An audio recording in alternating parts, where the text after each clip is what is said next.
Pedro: Simão, filho de João, amas-me mais do que estes? Ele respondeu: Sim, Senhor, tu sabes que te amo. Disse-lhe: Apacenta os meus cordeiros. Tornou a perguntar-lhe: Simão, filho de João, amas-me? Ele respondeu: Sim, Senhor, tu sabes que te amo. Disse-lhe Jesus: Apacenta as minhas ovelhas. Perguntou-lhe pela terceira vez: Simão, filho de João, amas-me? Simão entristeceu-se por Jesus lhe ter perguntado pela terceira vez: Amas-me? E respondeu: Senhor, tu sabes tudo, tu sabes que eu te amo. Disse Jesus: Apacenta as minhas ovelhas. Amém? Esta conversa ela aconteceu alguns dias após a ressurreição de Jesus Cristo. Para quem lê as Escrituras ou conhece um pouco da história da Bíblia, mesmo que você não seja um cristão evangélico, mesmo os católicos conhecem bem essa história, que na noite que Jesus foi preso, enquanto ele estava ali na casa do sumo sacerdote sendo interrogado, Pedro se aproximou ali do grupo de pessoas que estavam ali à espera, e ele foi reconhecido como um dos discípulos de Jesus Cristo. E perguntaram para ele: Tu não és um galileu? Tu não anda com este homem aí que está sendo interrogado? E Pedro disse: Não, eu não o conheço. E ele foi interrogado mais 2 vezes a esse respeito, e nas outras 2 vezes ele também negou a Jesus. E ele lembrou que algumas horas antes, naquela última ceia que eles tiveram, quando Jesus repartiu ali o pão, o vinho, e ele disse para Pedro que antes que o galo cantasse, 3 vezes ele negaria Jesus. Em outro trecho está escrito que antes que o galo cantasse, Pedro negaria 3 vezes a Jesus. E depois da ressurreição, quando Jesus está aqui com seus discípulos, essa história aconteceu logo depois de uma pescaria, daquelas pescarias que muitos pescadores voltam para a margem e se chateiam porque a produção foi mínima, ou às vezes nem conseguiram pegar nada. Mas Jesus já estava ali à margem, e ele apontou para onde deveriam jogar a rede. Eles jogaram a rede e conseguiram uma pesca bastante farta. E quando eles chegaram à praia, reconheceram a Jesus Cristo. E aqui eles estavam conversando. Aquele mesmo homem que negou Jesus alguns dias antes, que teve vergonha de se identificar como discípulo dele, estava ali sendo interrogado pelo próprio Senhor. Jesus não estava perguntando: Pedro, tu me conhece? Ele estava perguntando: Pedro, tu me amas? Porque Pedro tinha dito 3 vezes que não conhecia Jesus. E aqui Pedro diz por 3 vezes que ama Jesus. Aquele tormento que estava na cabeça de Pedro, ele acabou ali. É a maneira como Jesus trata com os que falham. Mesmo um homem como Pedro, que era um dos seus principais apóstolos. Alguns até colocam Pedro como um primeiro papa, embora quem estude honestamente a história da igreja jamais poderá confirmar essa história. O que se sabe é que esse apóstolo Pedro, no dia do Pentecostes, alguns dias depois dessa conversa, já cheio do Espírito Santo, cheio do poder de Deus, ele pregou para uma multidão de mais de 3.000 pessoas. Aquele homem que tinha negado a Jesus Cristo, que tinha dito que não conhecia, que não tinha parte com ele, estava anunciando a salvação em Jesus Cristo diante daquela multidão, que muitos dos que estavam ali participaram da condenação de Jesus Cristo, pedindo por Barrabás ao invés da libertação de Jesus Cristo. E eles disseram, depois de ouvir essa história, de verem que Pedro fala a verdade quando ele conta da ressurreição, de que Jesus é o cumprimento das antigas profecias dadas aos judeus, e eles viram que eles tinham errado e eles se arrependeram. E perguntaram para Pedro: Pedro, e agora? O que é que nós vamos fazer? Nós conhecemos esse homem, nós vimos ele abrir os olhos ao cego, nós vimos ele fazer aleijado andar, nós vimos leprosos serem limpos pela palavra dele. Nós até vimos ele trazer mortos de volta à vida. O que é que nós vamos fazer, Pedro? E Pedro disse: cada um de vocês se arrependa dos seus pecados e sejam batizados em nome de Jesus, para que vocês possam receber o dom do Espírito Santo, o dom da vida eterna. E aquela tarde, lá naquele dia, aliás, aquelas 3.000 pessoas, quase 3.000 pessoas foram batizadas, confessaram a Jesus Cristo. E é isso que Jesus está nos perguntando. Nós o amamos? Estamos entrando agora no mês de dezembro. Dentro de 3 dias já estaremos no mês de dezembro. A cidade de Teresina já está sendo decorada. Tanto pelos órgãos públicos como nas residências nós já vemos decoração natalina. Mas de que adianta decoração natalina? De que adianta trocar presentes? Quando muitas vidas dizem não à pergunta que Jesus faz: você me ama? Porque para os seus discípulos Jesus disse certa vez, e aqui eu lembro de uma palavra que o irmão Marcos me trouxe em casa. Está ouvindo, irmão Marcos? Uma conversa que nós tivemos que mudou minha vida e tem ajudado a mudar a vida de muitas pessoas, não só aqui. Deus te abençoe por isso. Você me levou lá um trecho do Evangelho de João, quando Jesus fala para os discípulos que aquele que o ama obedece seus mandamentos. E ali nós fomos, né? Fomos atrás do dicionário grego, fomos atrás de explicações, de comentários a respeito da palavra amor. E aquilo foi uma luz na minha vida. E muitas pessoas dizem que amam a Jesus com a boca. Vão na missa, vão no culto, carregam crucifixos pendurados no peito, no pulso, ou até em forma de anel. Mas será se amamos a Jesus Cristo? Ele disse: quem me ama, obedece aos meus mandamentos. É uma época de correria essa nossa. Nós não temos tempo. O irmão Flávio agora há pouco falou de reconciliação, de fazermos as pazes com aquelas pessoas que a gente tem magoado ou que tenham magoado a gente. Porque um dos mandamentos mais fundamentais que Jesus deixou foi esse, de perdoar para que possamos alcançar o perdão. Porque Jesus diz: bem-aventurados os misericordiosos, porque eles alcançarão misericórdia. E o que é ter misericórdia?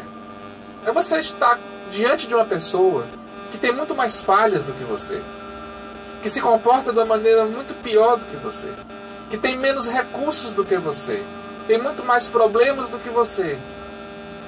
E ainda assim você não leva em conta esses problemas, mas você vai buscar naquela vida que algo de bom que possa ter nela. E não existe nada melhor na face da terra do que uma amizade verdadeira. E todas as vezes que uma inimizade é desfeita, que a amizade é restaurada, pode ter certeza que Deus se alegra com isso. Jesus Cristo disse para nós atentarmos para o que Ele nos ensinou.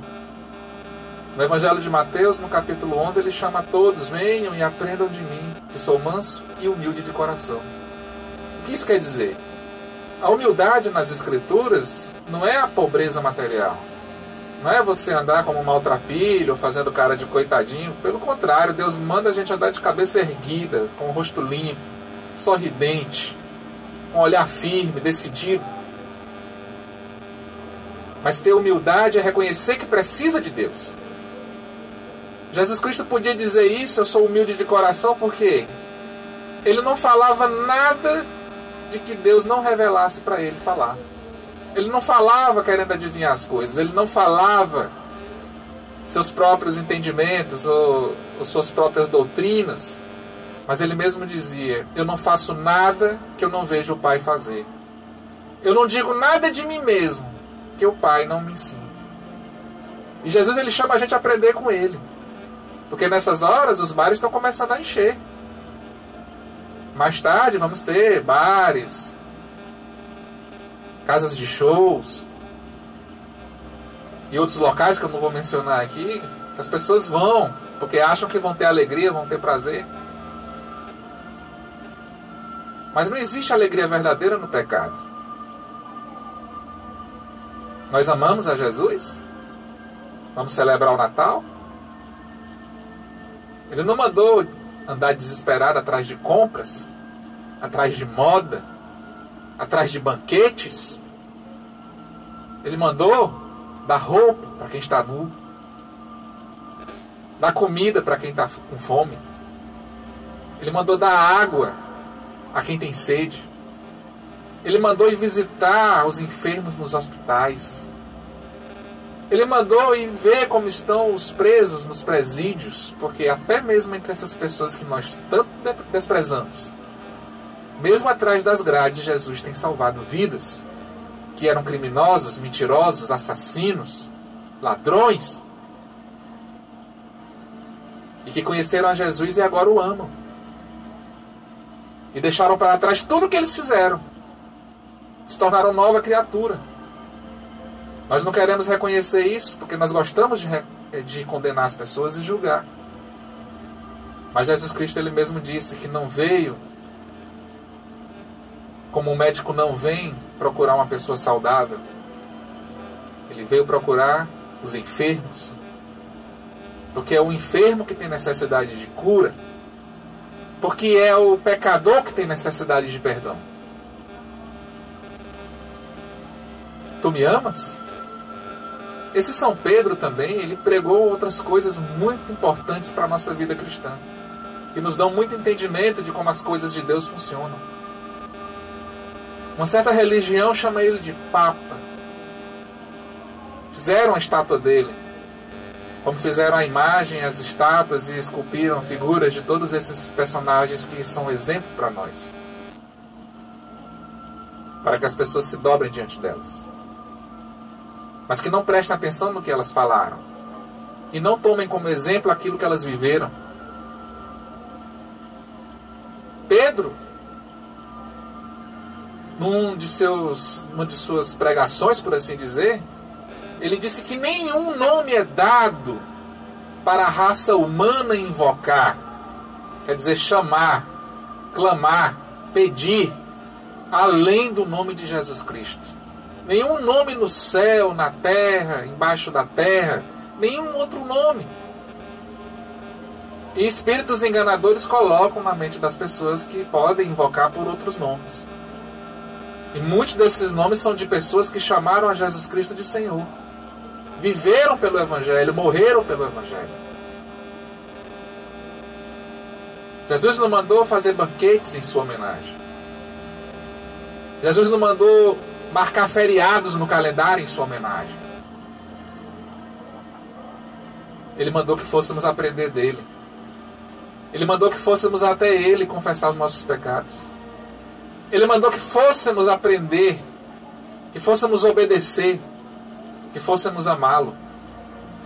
Porque quem ama Jesus também desenvolve um outro tipo de amor que o mundo hoje praticamente não se vê mais. A não ser com raras e dignas exceções. O amor ao próximo. Porque quem ama a Cristo, ama o seu próximo. Glória a Deus. Ama o seu vizinho. Ama o seu marido. Ama o seu pai. Ama a sua mãe. Ama a sua esposa. Respeita as autoridades. Sabe onde é o seu lugar. Sabe o que fala. E amamos a Jesus? É a pergunta nessa tarde. Dizemos que somos religiosos, que somos crentes, que somos cristãos. Mas o que nós fazemos?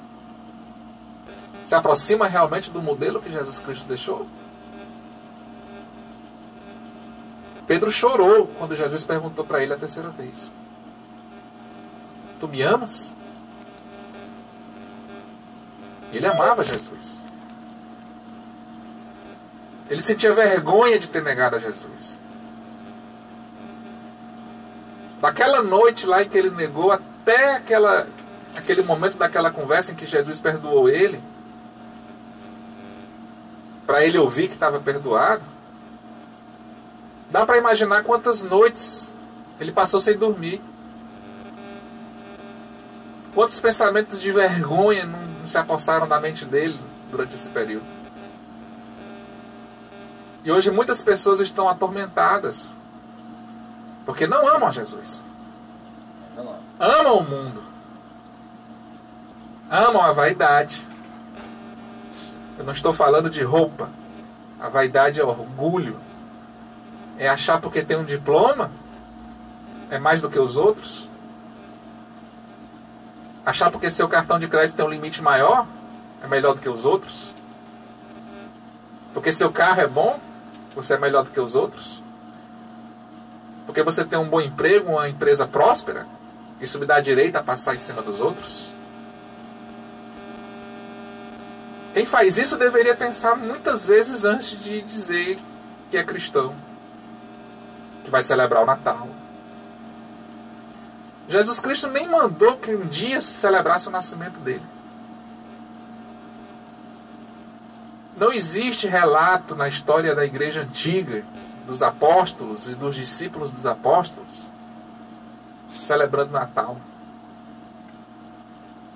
Mas as falsas religiões daquele tempo celebravam o Natal.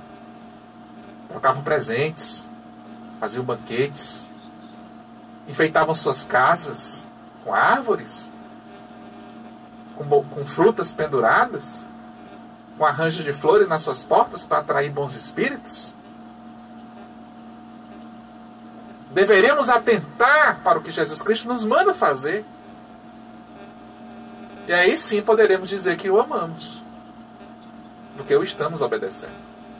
Eu não estou falando contra as reuniões de família que são feitas na noite do dia 24 de dezembro, ou nos almoços do dia 25 de dezembro. Estou apenas dizendo que Jesus não mandou fazer isso. Isso deve ser feito sempre. As famílias são a coisa mais importante que há na face da terra, em aspectos humanos. Deus deu a cada um de nós um pai, uma mãe. Muitos de nós hoje têm esposa, têm marido, têm filhos para criar. Temos amigos com quem convivemos, irmãos na fé, com quem nos regozijamos em muitos momentos, conversando da palavra de Deus, ouvindo um louvor, orando juntos. Então Jesus ele deixou um modelo perfeito para ser seguido, sua própria vida. Naquela última ceia ele tomou uma atitude que até seus discípulos se escandalizaram. Quando Jesus tirou o seu manto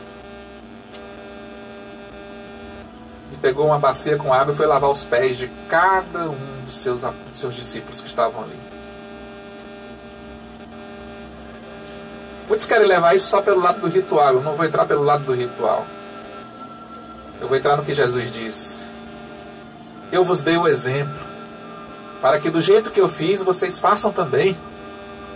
Ele não está falando ali só da água nos pés, ele está falando do amor, da dedicação, do compromisso, da verdade, da perseverança, da fé. São essas coisas que Jesus espera de cada um dos seus discípulos. Ele não está impondo nada. Ele apenas diz que quem está cansado, que vem até ele, que vai encontrar descanso.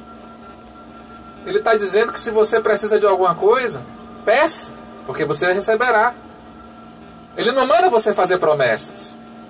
Ele não manda você usar uma determinada cor de roupa num certo período de tempo para você receber uma bênção. Ele diz o quê? Se nós seres humanos, homens e mulheres, quando tratamos com nossos filhos, nós queremos o melhor para os nossos filhos. E ele disse o quê? Se vocês que são maus sabem dar coisas boas aos filhos de vocês, quanto mais o Pai Celestial tem coisas boas a dar para aqueles que lhe pedem. Ele ensinou a gente a pedir ao Pai, a pedir a Deus, para ir até Ele, lá no quarto. Não é orações em forma de discurso, Ele não ensinou essas coisas. Mas ele está lhe dizendo, e ele está dizendo para mim também, que eu posso conversar com Deus.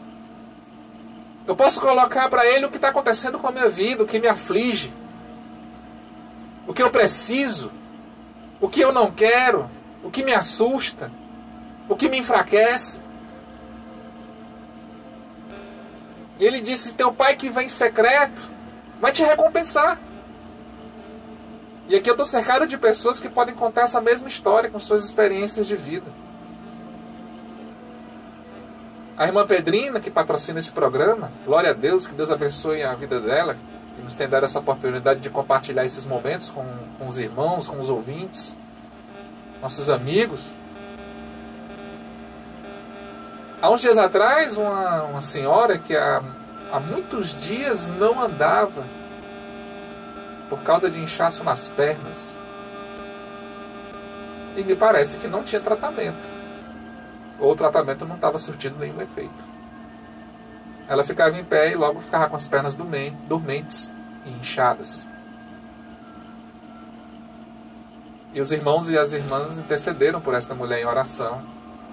E Jesus Cristo, que vive e reina eternamente, atendeu. E aquela enfermidade foi curada.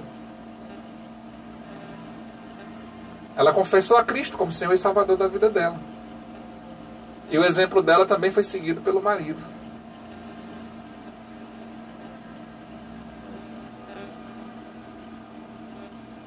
Porque Jesus Cristo vive. E Ele não muda. A palavra dele permanece. Ele mesmo disse que os tempos e as obras dos homens vão passar os céus e a terra. Mas minhas palavras permanecem. Ele nem diz que permanecerão, permanecem, porque ela não muda. Ela é constante, ela é firme. Ela não precisa ser corrigida. Ela não precisa ser adaptada nem atualizada. Como muitas falsas profecias que a gente estuda ao longo dos tempos. Conhecemos algumas histórias que hoje nós rimos delas. A respeito disso. De pessoas que se colocam, né, como profetas, que têm revelação. E a gente estuda essas revelações entre aspas. E elas vão mudando com o tempo. Mas Deus não mente. Deus é o mesmo. Ele estende a mão e ninguém pode fazer ele recuar. Quando Ele tem misericórdia, não tem inimigo nenhum que faça Deus não ter misericórdia de você ou de mim. Quando Ele age, ninguém impede. Quando Ele salva, salva mesmo. Quando Ele cura, cura mesmo.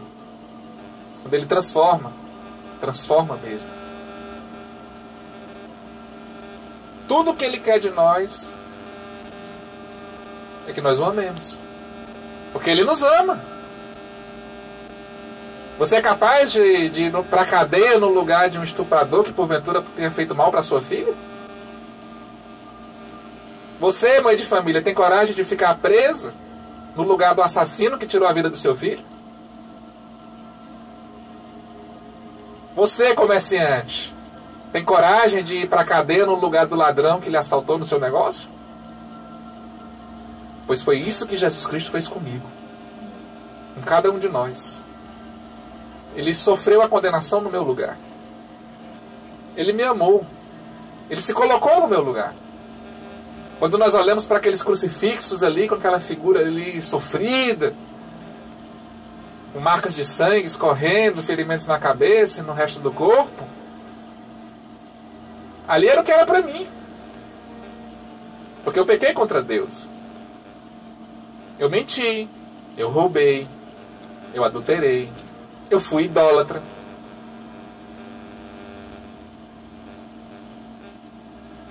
E Ele se colocou no meu lugar, como se fosse um ladrão, um mentiroso, um adúltero, um assassino, um idólatra.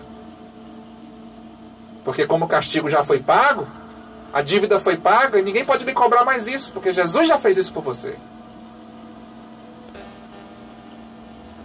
Todo aquele que crê e for batizado será salvo. E Ele mandou também que fizéssemos discípulos em todas as nações. Fazer discípulo é ensinar o que Jesus ensinou. É viver o que Jesus Cristo viveu. Não apenas palavras bonitas. O cristão, ele é cristão nas suas obras. E se as palavras acompanham suas obras, melhor ainda. Era essa repreensão que não só Jesus, mas como alguns dos profetas faziam contra o povo de Israel na antiguidade. Muitos israelitas se achavam povo de Deus. Por quê? Porque eram descendência de Abraão. Eles eram parte da nação que Deus criou a partir dos descendentes de Abraão. A partir dos descendentes de Isaac, dos 12 filhos de Jacó. E eles achavam que tinham privilégio, como muitos. Não, eu faço parte da igreja, eu vou na missa, eu dou o dízimo, eu oferto, eu me visto de tal e tal maneira. E João Batista, que o pessoal gosta de celebrar lá no mês de junho, as festas juninas, bebendo, pulando e dançando e falando e fazendo aberrações. Ele chamava essas pessoas de raça de víboras.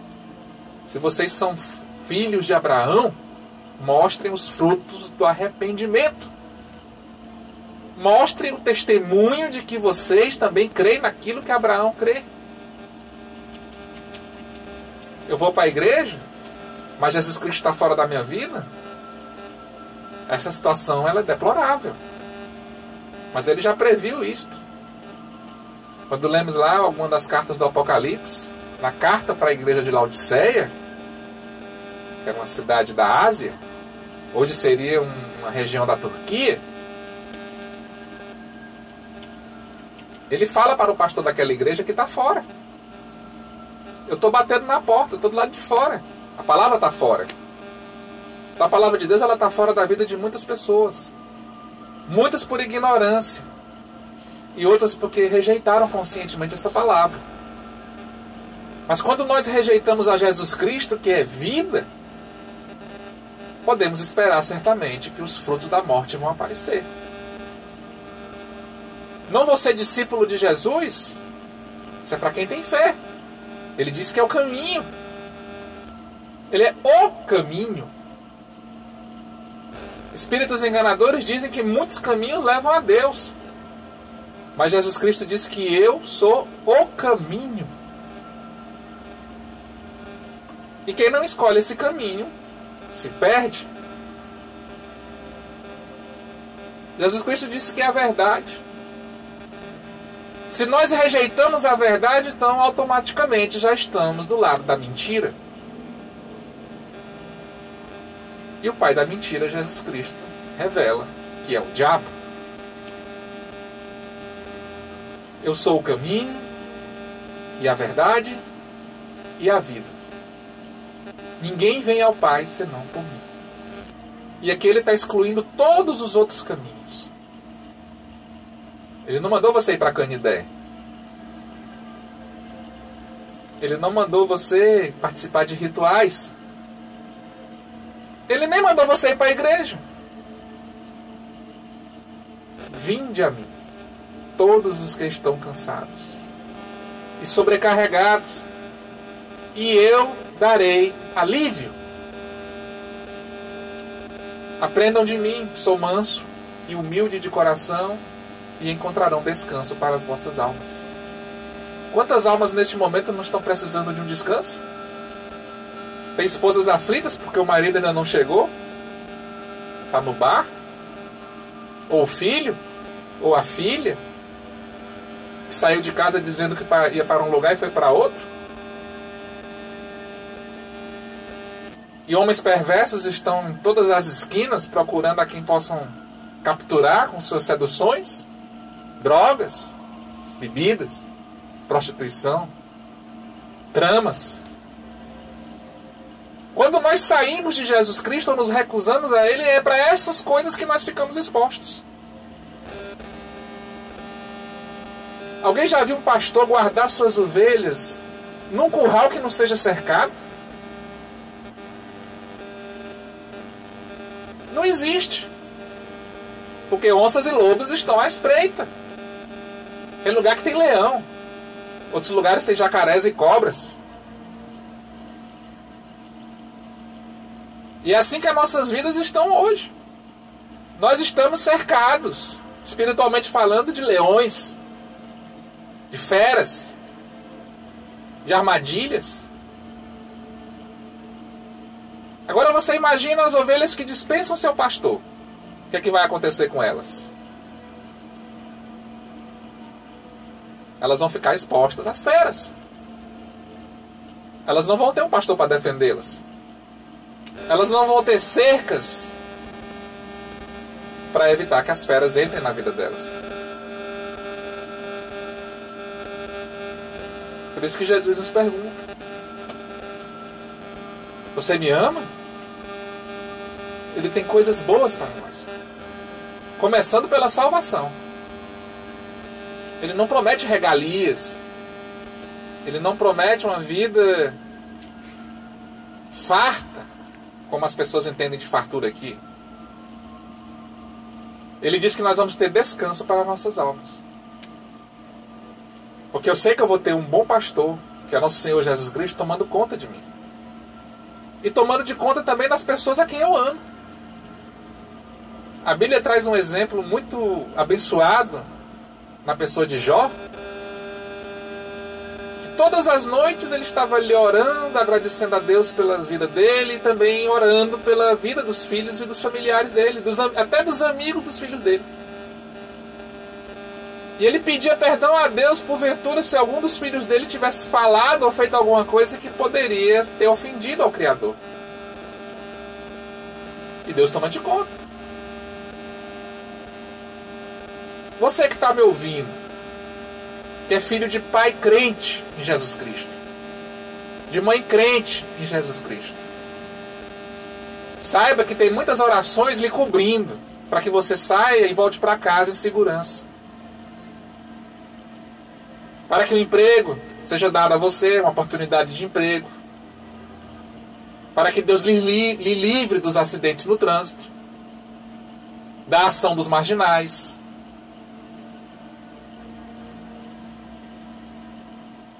Porque Deus nos chama para isso. Jesus Cristo disse: de maneira nenhuma lançarei fora o que vem até mim.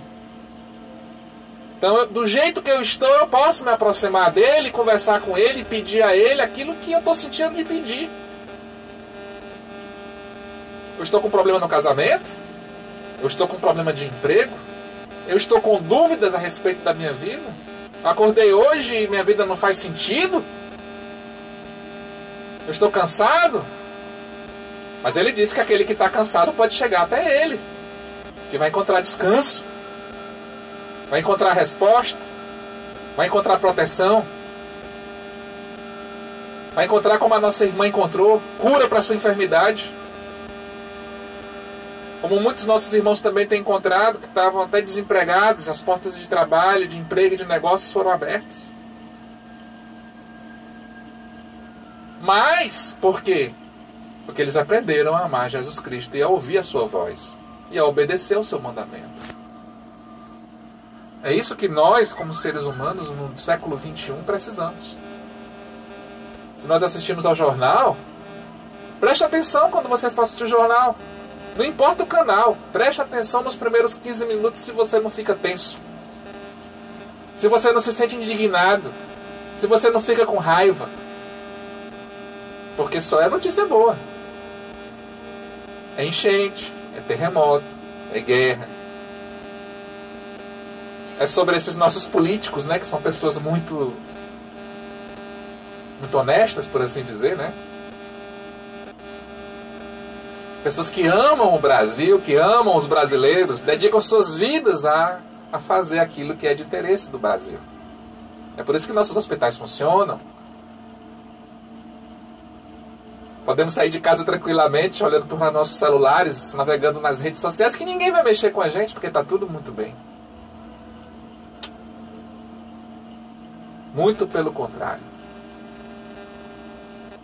Nós abraçamos a mentira, nós saímos do caminho correto e nós rejeitamos a vida. aí temos que chorar pelos jovens, pelas jovens, pelas crianças, pelos velhos, pelas nações que estão em situação de conflito, medo. Mas Jesus não tem nada disso. Ele disse: tenham bom ânimo, eu venci, vocês vencerão também. Ah, mas eu vou vencer todos esses problemas? Com Jesus Cristo vai. Com Jesus Cristo não tem problema impossível, porque todas as coisas são possíveis para Deus. Até estarmos aqui falando numa rádio uma hora dessa. Como muitos irmãos estão ouvindo, nossas próprias famílias estão admiradas. O que é que vocês estão fazendo na rádio? Deus sabe. Deus nos leva, Deus nos conduz, Deus nos livra, Deus nos ensina, Deus nos abençoa. E aqui podemos compartilhar alguns minutos com cada um de nós que estão ouvindo, que estão presentes, estão intercedendo em nosso favor. Porque nós aprendemos a amar Jesus. E nós queremos amá-lo mais ainda. Porque ele disse: sejam perfeitos, como perfeito é o vosso Pai Celestial. Que Deus abençoe a todos. No nome de nosso Senhor Jesus Cristo. Amém.